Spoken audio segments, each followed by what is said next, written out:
الله وبركاته.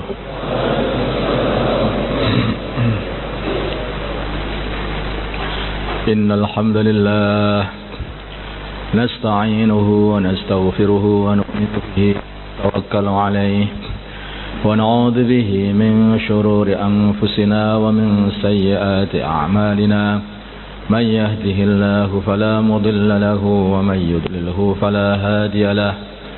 أشهد أن لا إله إلا الله وحده لا شريك له وأشهد أن محمدا عبده ورسوله. اللهم صل على سيدنا محمد وعلى آل سيدنا محمد وعلى أصحاب سيدنا محمد والتابعين أجمعين. أما بعد.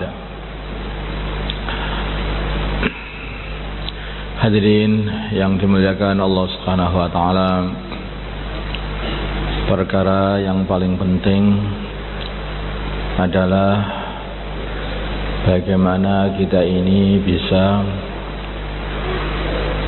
menunaikan semua perintah-perintah Allah dan menjauhi semua larangan-larangan Allah. Perkara yang paling penting adalah mendapatkan ridha Allah. Walaupun kita ini harus meninggalkan kemauan nafsu kita, kepinginan nafsu kita. Tapi kalau kita sudah menunaikan perintah Allah, maka itu sukses. Kalaupun seseorang itu dapat melampiaskan nafsunya, melampiaskan nafsu makannya, melampiaskan nafsu minumnya, melampiaskan nafsu beristrinya, melampiaskan nafsu mengumpulkan hartanya, sampai dia ini mirip Raja Fir'aun. Tapi kalau tidak taat kepada Allah, maka itu adalah kehancuran. Seperti Raja Fir'aun itu, apapun sudah dilampiaskan, semua syahwat-syahwatnya dihabiskan di dunia ini, tapi tidak taat kepada Allah, maka Raja Fir'aun itu mati tenggelam. Mendadak dia ingat, ternyata benar Nabi Musa alaihissalam ini, aku beriman kepada Tuhannya Nabi Musa, Tuhannya Bani Israel, Allah Subhanahu wa taala, sebelum matinya. Maka Raja Fir'aun, dia ini sudah mendapatkan siksa, nyawa sudah sampai tenggorokan, akhirat sudah muntup ketok. Maka hadirin, taubatnya, syahadatnya sudah tidak diterima lagi oleh Allah Subhanahu wa taala. Kalau nyawa sudah ditenggorokan, semua orang sudah nampak itu, akhirat sudah nampak. Maka di situ orang sudah mulai menyesal. Oh, ternyata yang benar Kanjeng Nabi. Oh, yang ternyata yang benar adalah orang-orang soleh. Ternyata melampiaskan hawa nafsu di dunia nggak ada faedahnya. Nampak semuanya. Ketika itulah mereka pengen beriman kepada Allah, tetapi imannya sudah tidak diterima lagi oleh Allah Subhanahu wa taala. Maka hadirin yang dimuliakan Allah Subhanahu wa taala, manusia di dunia ini sangat-sangat membutuhkan hidayah, petunjuk dari Allah Subhanahu wa taala. Kalau sampai ditegakan oleh Allah sehingga tidak dikasih hidayah, maka manusia ini sudah hancur begitu saja. Hancur. Hidayah inilah yang kita cari, kemurahan Allah inilah yang kita cari, rahmatnya Allah itu yang kita cari. Kalau belum ada hidayah, walaupun nampak satu kebenaran di depan mata, maka tidak akan dapat mengikutinya. Coba ini, Abu Jahal, dia ini betul-betul yakin sebetulnya baginda Nabi adalah seorang nabi, tetapi Allah tidak kasih hidayah pada hatinya, maka dia tidak pengen mengikuti baginda Nabi. Hasad. Seperti halnya Fir'aun, tahu Nabi Musa itu seorang nabi, tapi dia lebih pengen menjaga harga dirinya. Kalau aku lah kok ikut Musa, kata Fir'aun. Begitulah Abu Jahal. Mana-mana kok terus ini Bani Hashim, Bani Abdul Muttalib, semuanya kok begitu. Ini yang minumi orang haji dari keluarga mereka. Ini bendera-bendera perang yang membawa keluarga mereka. Ini itu semua mereka. Tambah lagi Nabi muncul dari keluarga mereka. Moh kalau begitu aku, katanya. Hasad. Harga diri ini. Hasad. Maka Fir'aun ketika diajak masuk Islam oleh Nabi Musa alaihissalam, dia mengatakan, ana rabbukumul a'la. Aku tinggi, aku Tuhan tertinggi. Bagaimana bisa ikut seperti ini kepada Musa ini? Dulu saja itu yang ngerawat juga aku, katanya. Maka hadirin yang dimuliakan Allah Subhanahu wa taala, kesombongan yang seperti inilah yang menjauhkan diri dari hidayah. Kenapa iblis jadi tersesat? Iblis disesat karena hasad dan sombong, sama dengan tersesatnya Fir'aun, tersesatnya Abu Jahal. Hadirin, ketika Allah Subhanahu wa taala menciptakan Nabi Adam alaihi salatu wassalam, setelah Allah menciptakan para malaikat, menciptakan iblis, sudah beribu-ribu tahun iblis itu beribadah kepada Allah. Ya, iblis ini kumpul dengan para malaikat. Maka Allah ciptakan makhluk baru lagi, yaitu namanya manusia. Ciptakan Nabi Adam alaihi salatu wassalam, diciptakan dari tanah. Maka Allah perintah seluruh para malaikat, dan Allah perintah iblis juga, supaya bersujud kepada Nabi Adam alaihi salatu wassalam. Para malaikat semua sujud. Para malaikat ini hamba-hamba Allah yang mulia.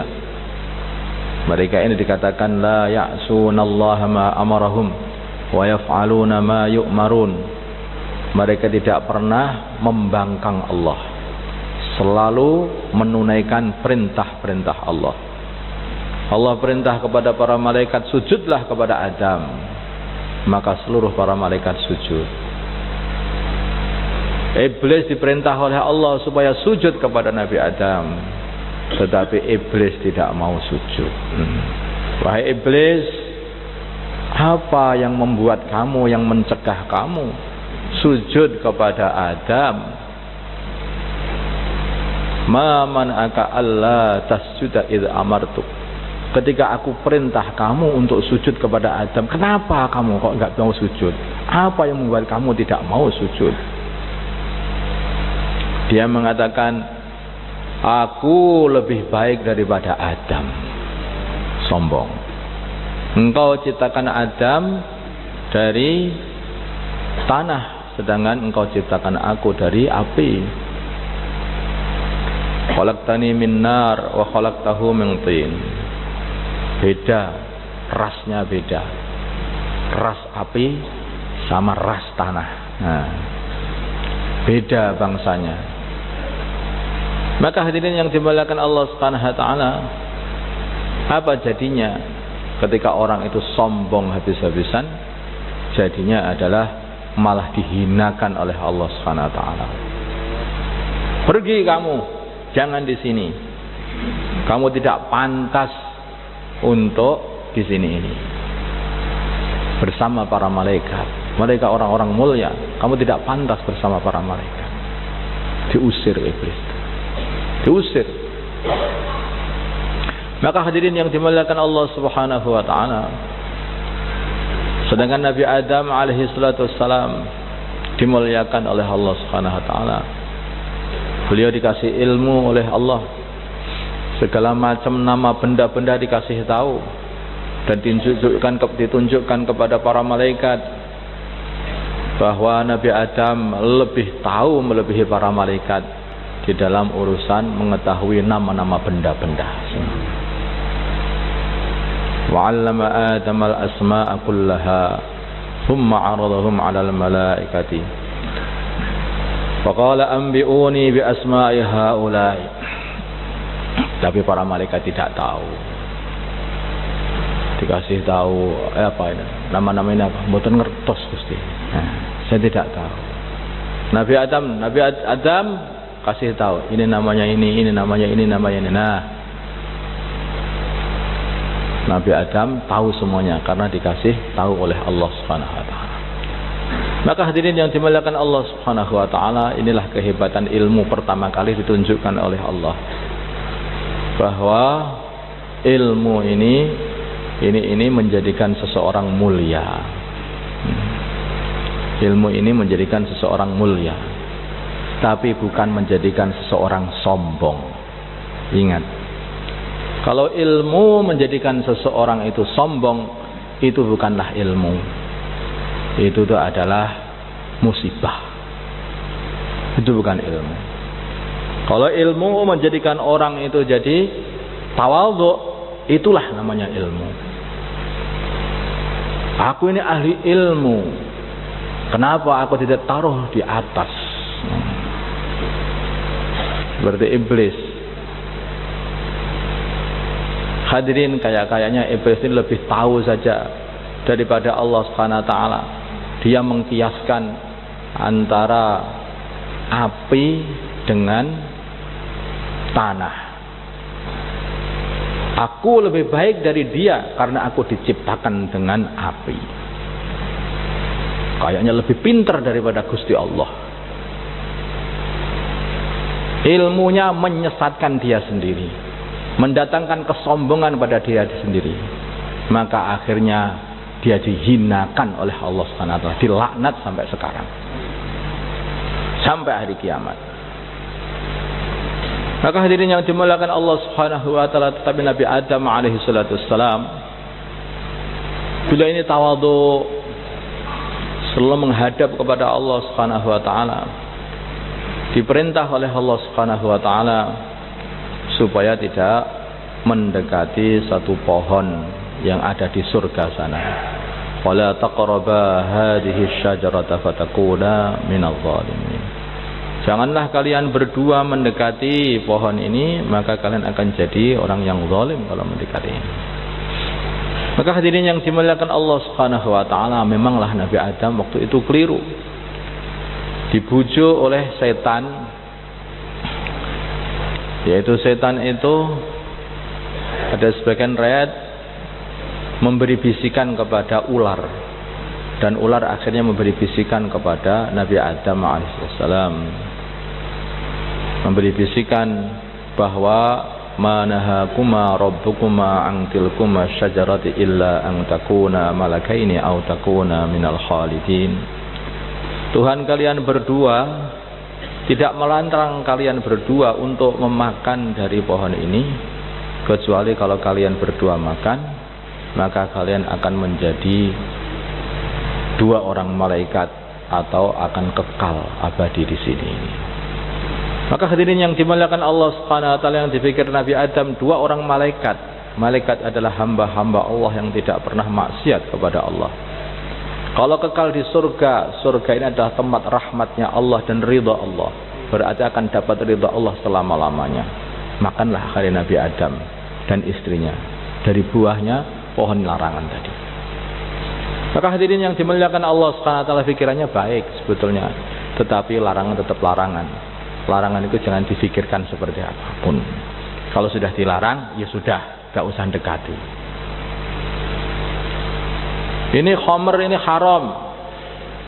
Maka dipikirkan, ini sebetulnya ada manfaatnya. Ini khamr ini bisa membunuhkan ini, penyakit ini, penyakit. Diminum betul. Apa? Haram tetap haram, dosa tetap dosa. Maka hadirin yang dimuliakan Allah Subhanahu wa taala,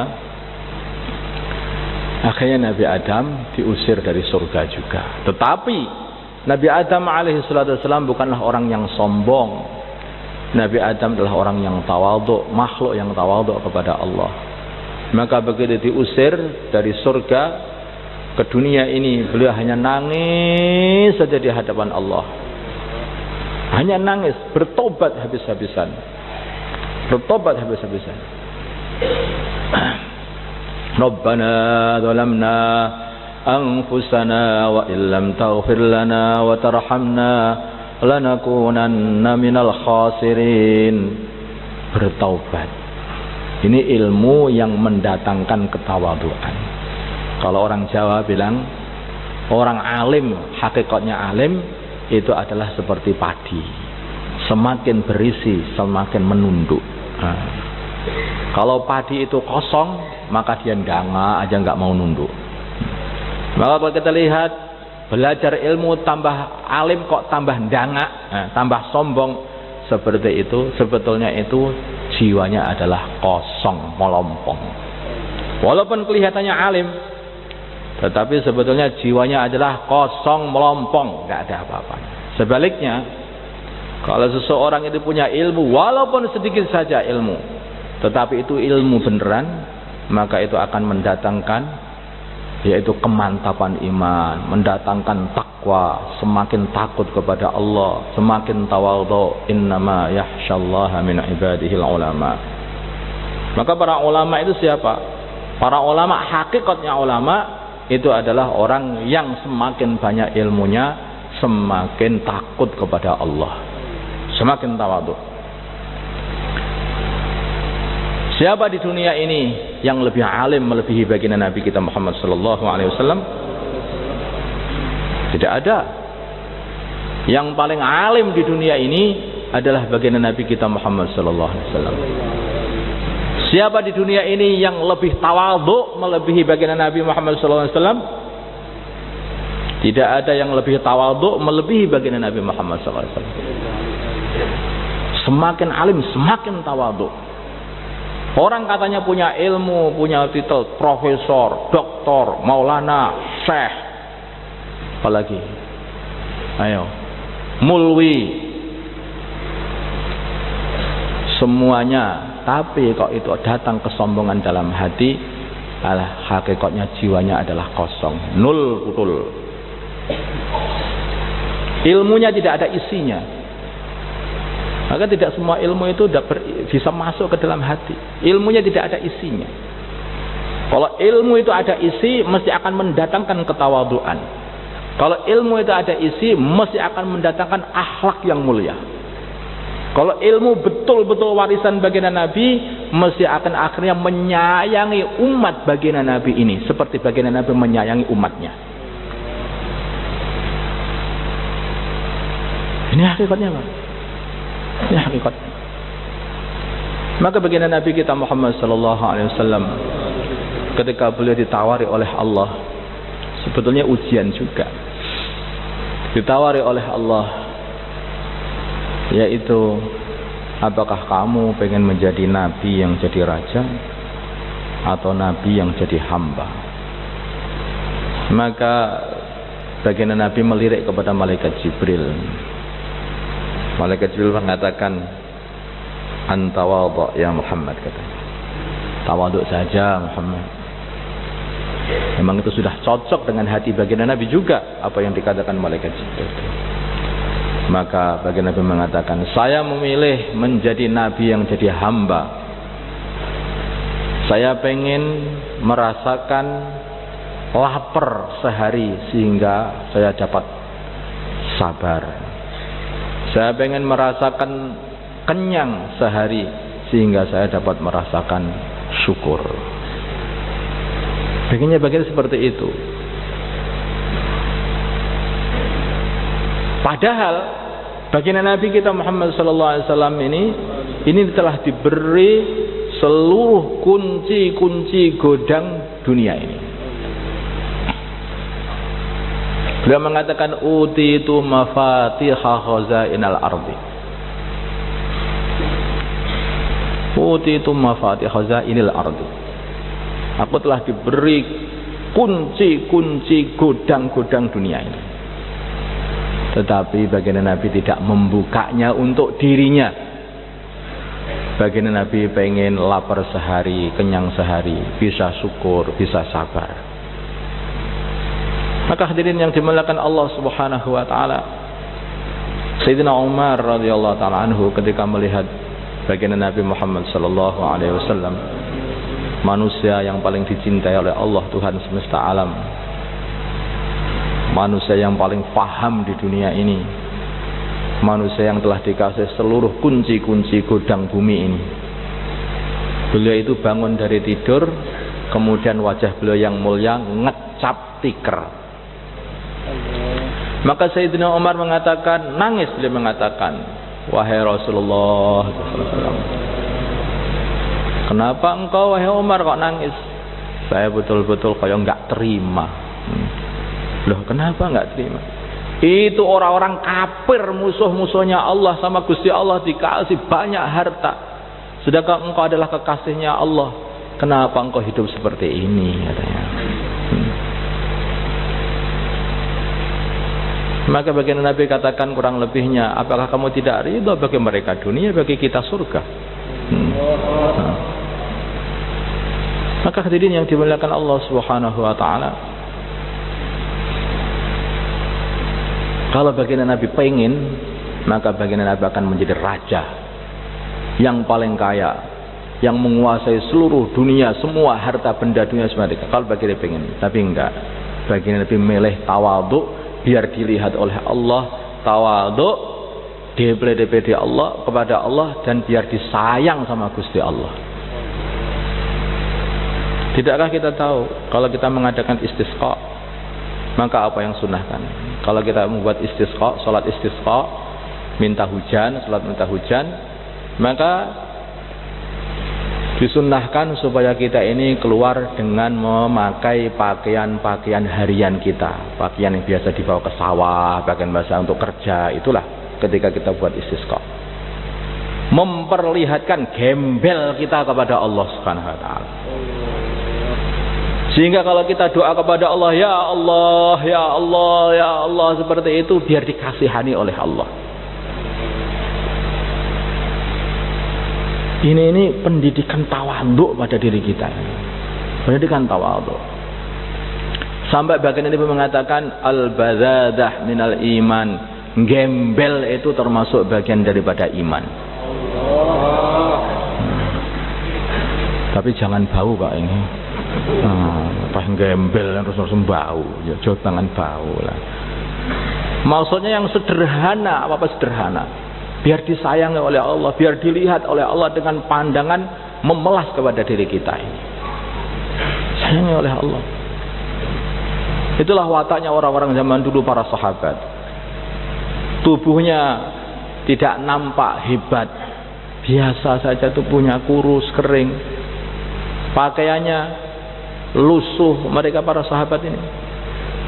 Sayyidina Rib'i ibnu Amir, beliau ini dikirim zamannya Sayyidina Umar untuk mendakwahkan agama di negeri Persia.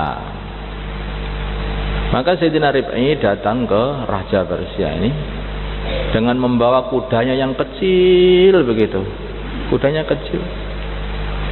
Dan beliau ini memakai pakaian seperti karung, kasarnya itu.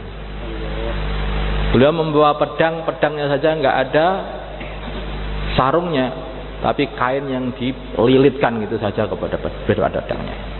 Sangat sederhana sekali, sangat sederhana kondisinya. Tapi beliau ada izzah di dalam hatinya di hadapan orang kafir. Dibawa tombaknya menghadap Raja Persia, dan tombak ini lancipnya itu matanya bukan taruh di atas, megangnya taruh di bawah. Sehingga karpet Raja Persia itu joblos semuanya. Sehingga bantal-bantal yang di situ tembus semuanya, tembus semuanya. Ya apa ini? Joblos semuanya begitu. Kudanya dibawa masuk ke istana, dicancang di salah satu bantal yang ada di situ. Maka hadirin yang dimuliakan Allah Subhanahu wa taala, memelas, kelihatan memelas, tawadhu, tetapi hatinya ada izzah. Aku ini hamba Allah. Kesini ini dikirim oleh Allah untuk menyebarkan agama Allah. Maka orang-orang Persia yang lana itu terheran-heran. Ini wong edan wong nyapa to. Hadirin, ini utusan negeri Islam. Kayak seperti itu. Maka datang bukan kok duduk sila di hadapan raja kafir, enggak. Duduk bareng-bareng bersama rajanya di singgasananya. Menjerit semua orang yang ada di situ. Woi, ini gimana? Tapi rajanya bijaksana. Jangan. Biarkan saja. Piye karepe wong iki? Apa maksudnya orang ini? Wahai orang Arab, apa maksudmu datang ke negeri kami? Beliau mengatakan, nahnu qaumun ibada'athana Allah linukhrijal ibad min ibadatil ibad ila ibadati rabbil ibad wa min jawdil alyan ila adliha.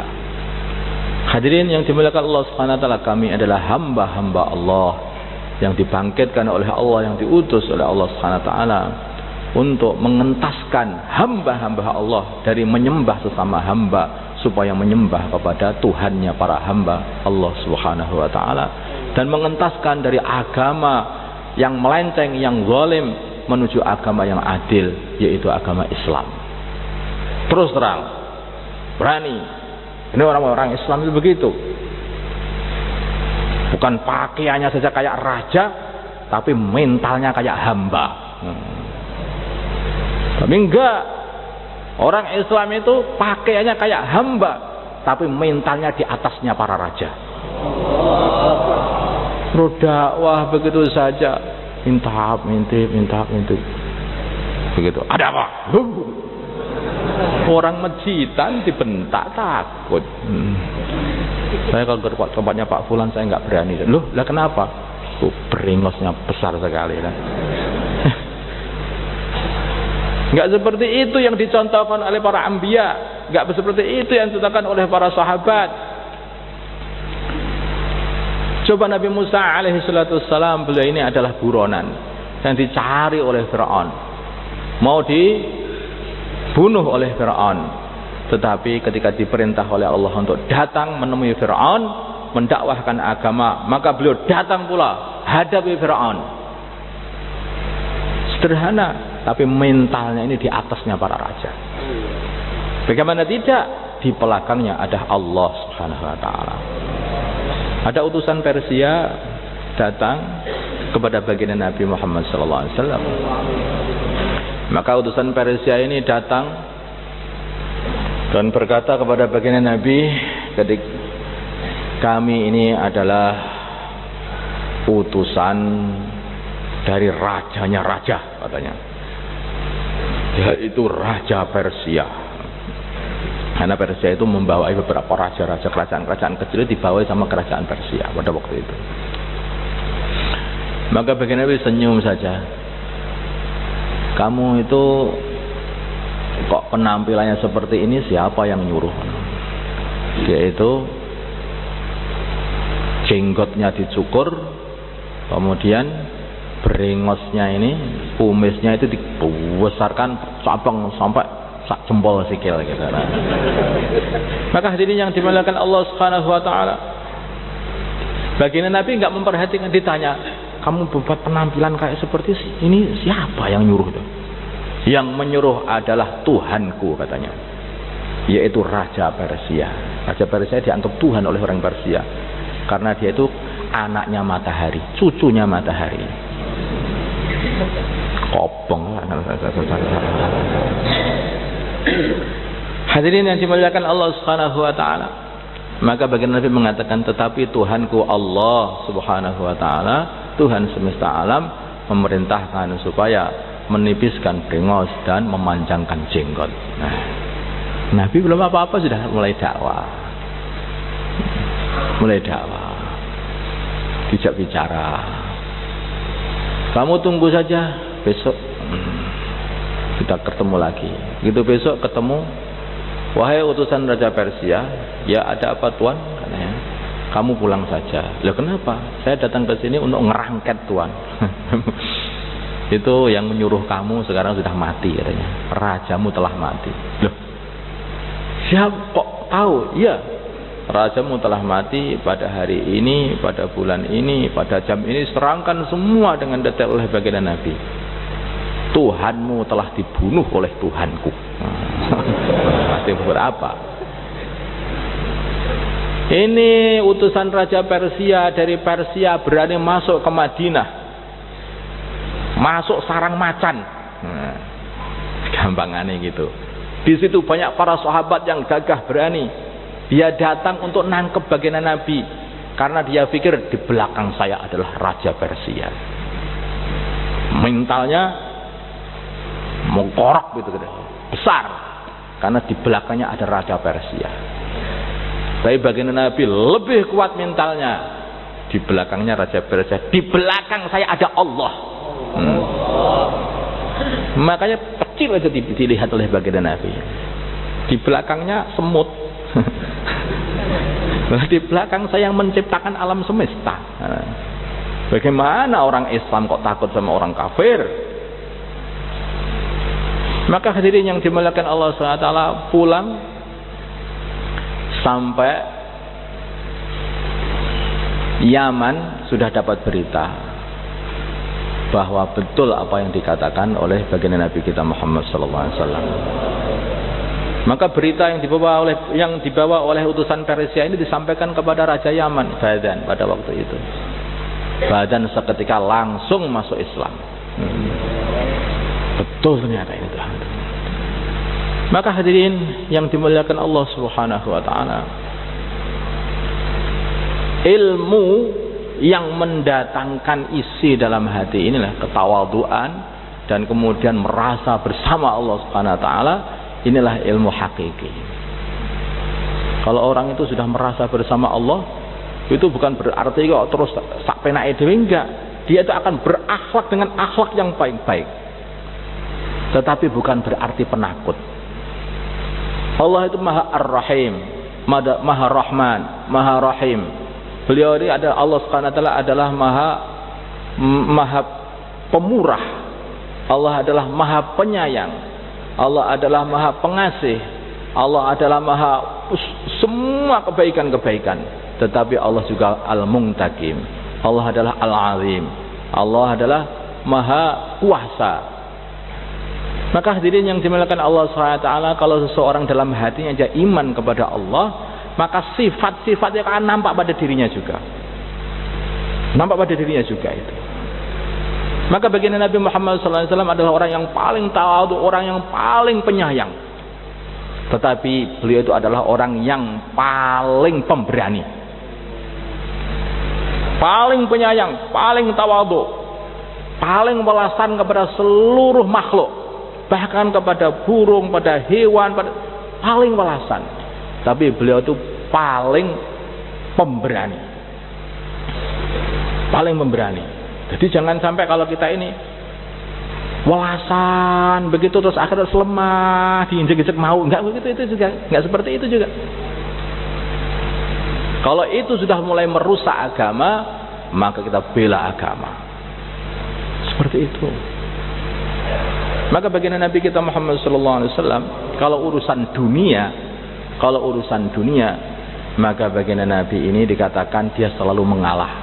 Cari yang paling kecil saja, yang paling mudah, yang paling kecil. Kalau urusan dunia. Tapi kalau urusan agama, maka saf awal. Apa maksudnya? Kalau ada pembagian telo, ada telo kecil sama telo besar, maka mana yang kamu pilih? Mesti telo besar, karena pengennya dunia lebih tinggi. Nah. Tapi Nabi enggak, kalau ada pembagian seperti ini mesti milih yang paling kecil. Kalau urusan dia yang paling kecil, sudah kamu saja yang ini aku ngalah. Urusan dunia mesti ngalah. Tapi kalau urusan agama nomor 1. Urusan perjuangan di depan. Urusan apa aja, urusan sholat, ibadah di depan. Hadirin yang dimuliakan Allah Subhanahu wa taala, inilah asarnya dari ilmu, asar ilmu. Maka hadirin yang dimuliakan Allah Subhanahu wa taala,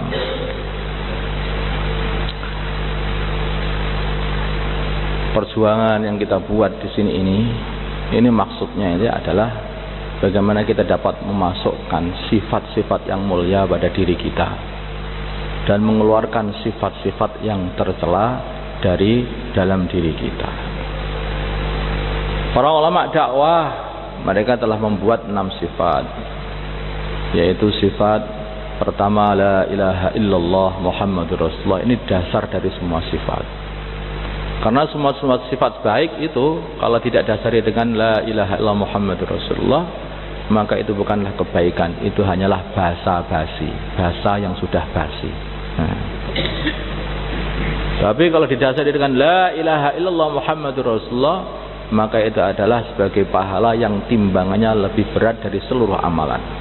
Timbangan akhlak itu timbangan yang paling berat nanti di akhirat sana.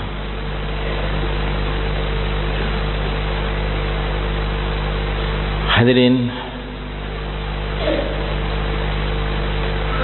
baginda Nabi Muhammad sallallahu alaihi wasallam, beliau itu tidak pernah balas dendam kalau urusan pribadi beliau. Enggak ada balas dendam, intiqam untuk pribadi beliau itu enggak ada. Beliau banyak disakiti, ganti menyakiti? Enggak. Beliau banyak dihinakan, ganti menghinakan?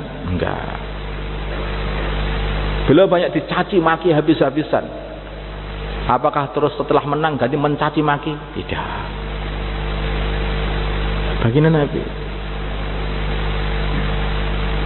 siapa yang paling banyak menyakiti baginda Nabi adalah saudara mereka orang-orang Quraisy di Mekah.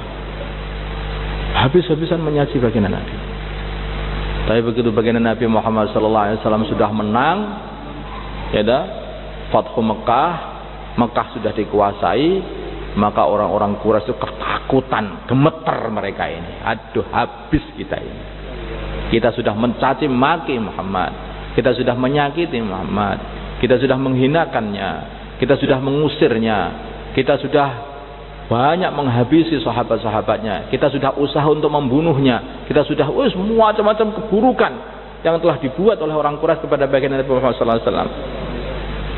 Maka habislah, mesti kita akan dicaci maki, mesti kita akan dihinakan, mesti kita akan dibunuh, mesti kita akan begini semuanya, mesti akan balas dendam. Tetapi baginda Nabi yang mulia beliau mengatakan, aku akan berkata kepada kalian seperti kata-katanya Nabi Yusuf alaihissalam kepada saudara-saudaranya, la tasriba alaikumul yaum yaghfirullahu lakum. Ini orang mulia seperti itu. Orang mulia itu enggak balas dendam. Orang mulia itu enggak apa-apa wes, rukun. Bismillah. Salam Pak. Nah, sing rukun ngono lho. Nah. Yang satu hati. Jangan ada sedikit-sedikit balas dendam. Tidak akan bisa satu hati model orang seperti itu. Enggak akan bisa satu hati. Baginda Nabi menyatukan hati seluruh orang Arab, menyatukan hati seluruh orang di dunia ini dengan kesabaran dan dengan lapang hati. Pemaaf. Kalau baginda Nabi marah, apa yang terjadi? Disembelih semua orang Quraisy itu di Mekah itu. Begitu baginda Nabi perlihatkan pemaaf dia, enggak apa-apa masalah. Sudah tidak ada celaan bagi kalian. Semoga Allah SWT ampuni kalian semuanya, enggak masalah. Justru yang sudah enggak masalah. Yang sudah ya sudah, enggak masalah. Sekarang terus ayo kita bersatu. Satu hati lagi, satu kerja. Monggo, bismillah. Siap? Oh, ada pertanyaan bagian Nabi juga berkata begitu sama orang-orang Quraisy dulu itu. Akhirnya betul, insya Allah masuk Islam semuanya. Dengan pengampunan. Bukan kok apa-apa itu kurang ajar. Dia telah berkata kepada aku seperti ini. Awas ya. Oh. Kita harus ambil sikap.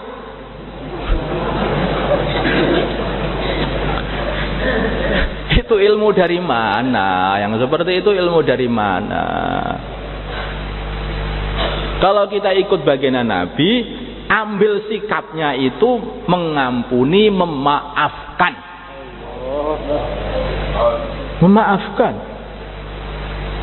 Ini loh orang-orang Quraisy itu belum masuk Islam. Mereka masih orang kafir. Baginda Nabi katakan kepada mereka kayak mengatakan kepada saudara-saudaranya. Beliau mengatakan seperti yang dikatakan Nabi Yusuf kepada saudara-saudaranya. Padahal mereka orang Quraisy masih orang kafir, bukan saudara. Orang Islam dengan orang kafir bukan saudara. Walaupun sedarah, bukan saudara. Tapi hadirin, beliau mengatakan aku berkata kepada kalian seperti Nabi Yusuf berkata kepada saudara-saudaranya. La tasriba alaikumul yaum yaghfirullah lakum. Semoga Allah ampuni kalian sudah. Tidak ada masalah, tidak masalah. Yang sudah. Sekarang satu hati lagi, satu kerja lagi. Insyaallah, ya. Nah, itu satu hati lagi, satu kerja lagi. Satu markas lagi. Musyawarah lagi. Bareng-bareng musyawarah. Bareng-bareng saling mahabbah, saling cinta mencintai. Insyaallah Bang ya. Nanti kalau sudah seperti ini kita bisa membuat istimewa Indonesia Pak. Insyaallah kita buat istimewa Indonesia, seluruh Indonesia kita buat istimewa insyaallah. Ya, tapi syaratnya satu hati.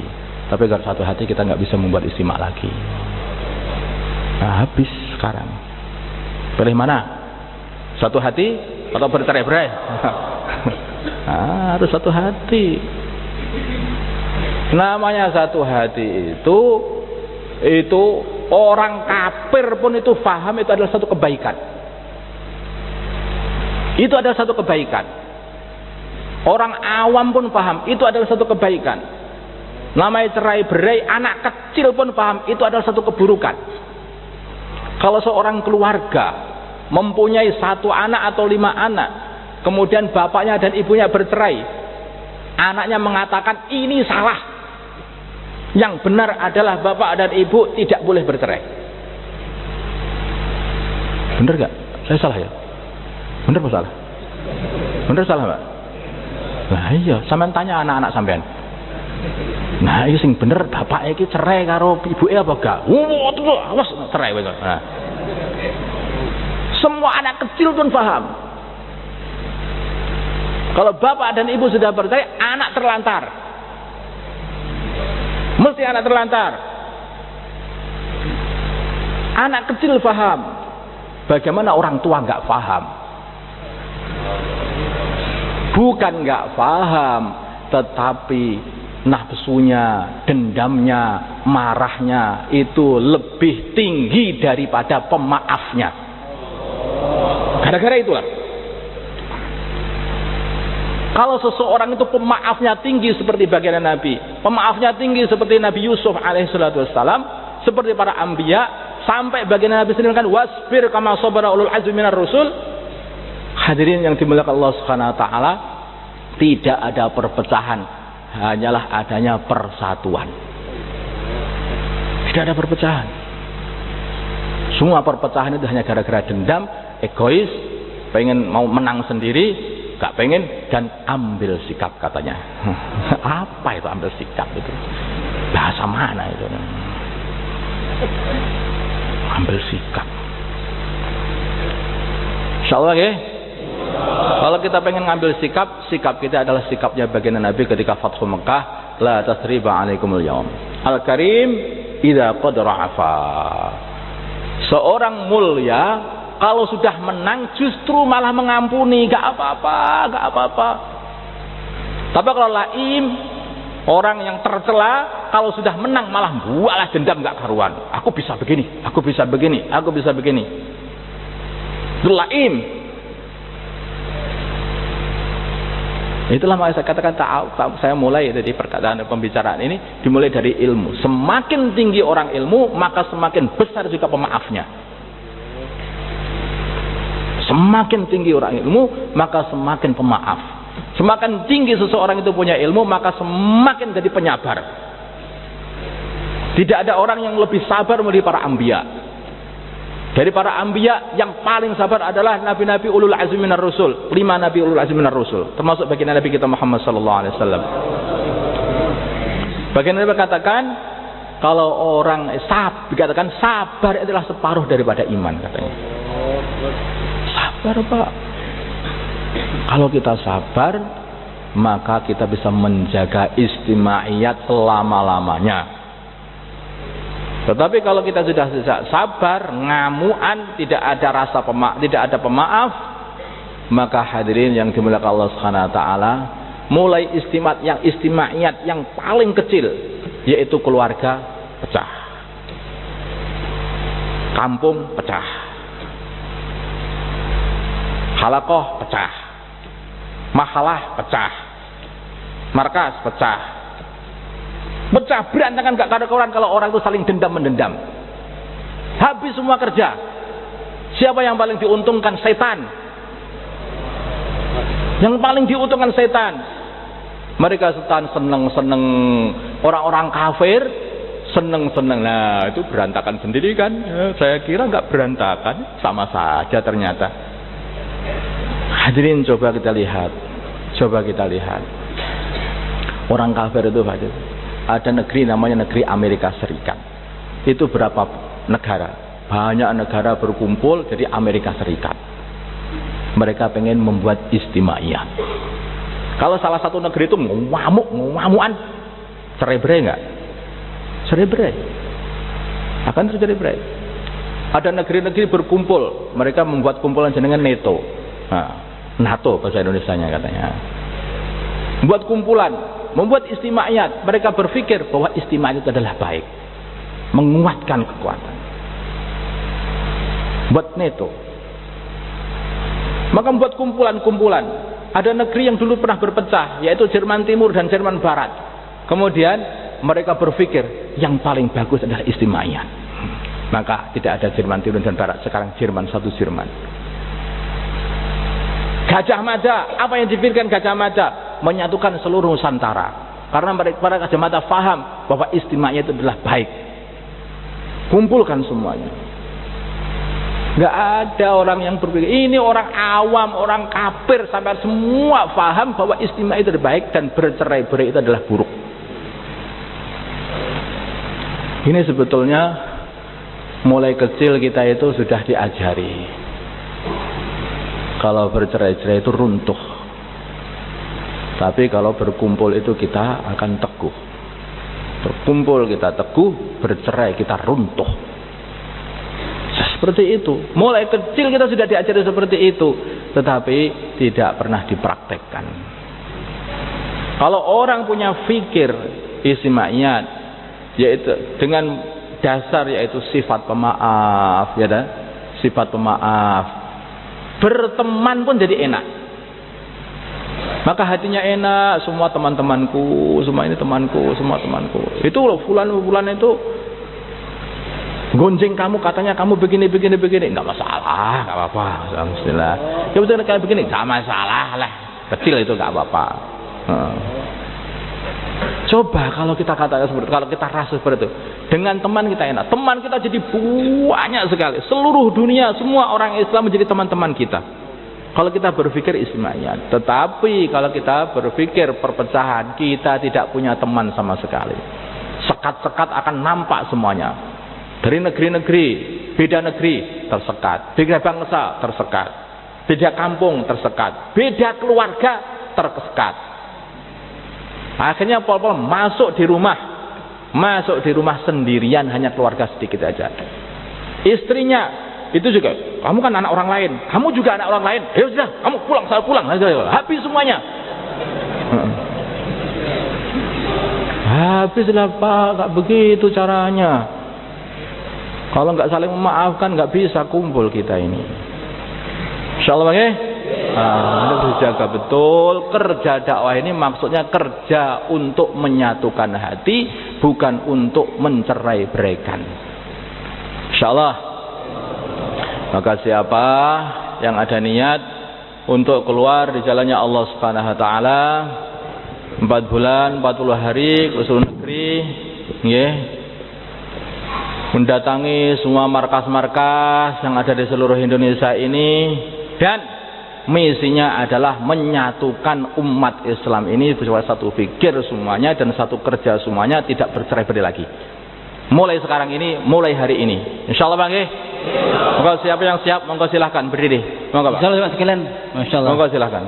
Mari, takaznya pertama negeri jauh, insyaallah. Mari jamaah pertama negeri jauh. 4 bulan. Mari. Yang sudah daftar, jamaah akan diberangkatkan secepat mungkin negeri jauh. Mari jamaah sekalian. Kawan-kawan yang akan berangkat ke Amerika, silakan berdiri. Satu jamaah akan ke Amerika, sedang tahapan untuk melengkapi dokumen untuk visa. Silakan.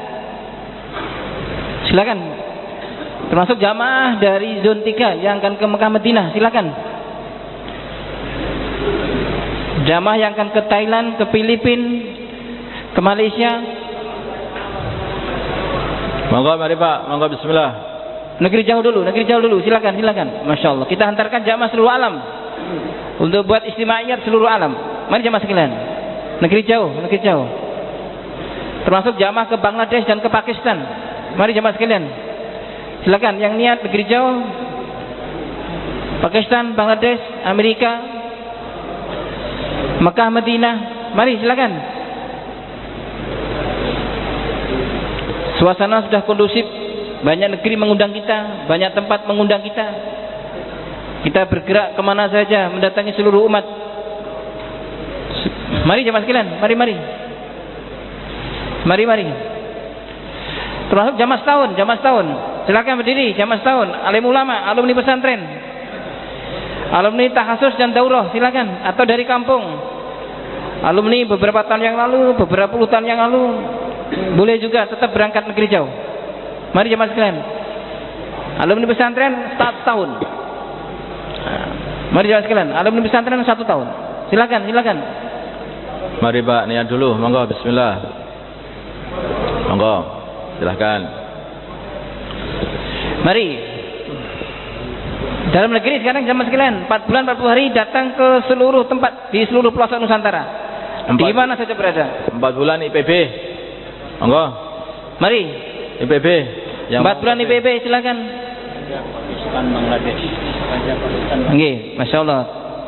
Takazia khusus Pakistan, Bangladesh menunggu kedatangan kita jamaah sekalian. Sudah kondusif, sudah bisa didatangi. Mari Pak. Pakistan, Bangladesh, dalam negeri 4 bulan 40 hari. Mari Pak. Bismillah. Begitu pula jamaah 10 hari, jamaah sekalian, masyaallah. Sekalian jamaah 10 hari bulan Syawal ini akan diberangkatkan jamaah 10 hari, silakan berdiri. Jamaah 10 hari, jamaah sepertiga hidup. Nah, sekarang sudah dihantar, sudah sering dihantar dari markas kita 10 hari setiap bulan. Mari jamaah sekalian yang nisab 10 hari setiap bulan silakan berdiri dan daftar. Kemudian yang lain daripada tamu-tamu wali santri boleh juga keluar berapa hari saja selama di sini.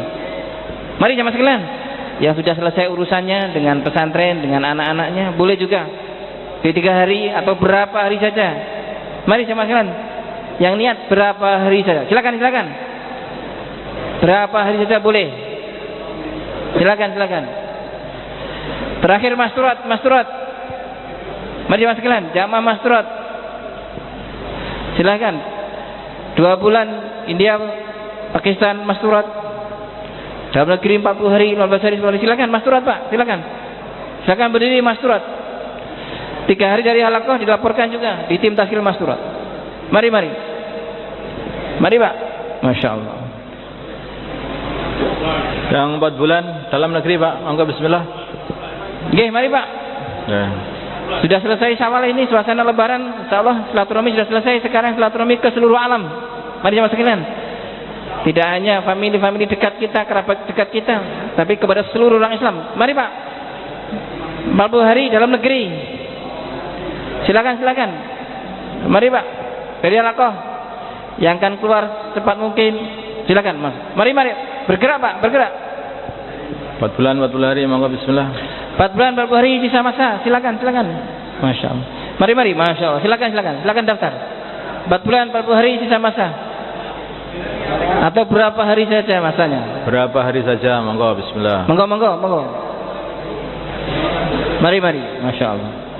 Ambil barokahnya majelis kebaikan ini. Setelah mendengarkan kebaikan, bergerak menyebarkan kebaikan. Nah, sempurnanya majelis. Setelah mendengarkan pembicaraan kebaikan adalah kemudian bergerak. Mari jemaah sekalian. Berapa hari saja? Silakan. Ya, pun. Takrar insyaallah. Jemaah sekalian, jangan bubar dulu sekarang supaya lebih berkesan, lebih paham apa yang didengarkan. Sekarang apa tadi yang didengarkan didakwahkan kepada kiri kanannya. Silakan, jangan bubar dulu. Silakan takrar. Mengulang mendakwahkan kepada kiri kanan kita yang dekat-dekat sebelum mendakwahkan di tempat-tempat yang jauh. Silakan. 5 menit, selepas itu disambung dengan amal istimai berikutnya.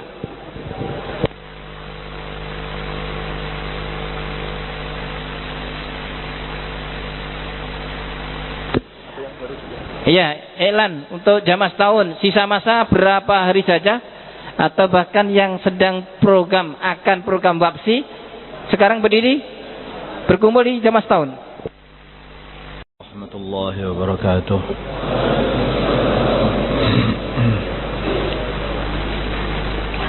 Innal hamdalillah nasta'inuhu wa nastaghfiruhu wa nu'minu bihi wa natawakkelu 'alaihi wa na'udzu bihi min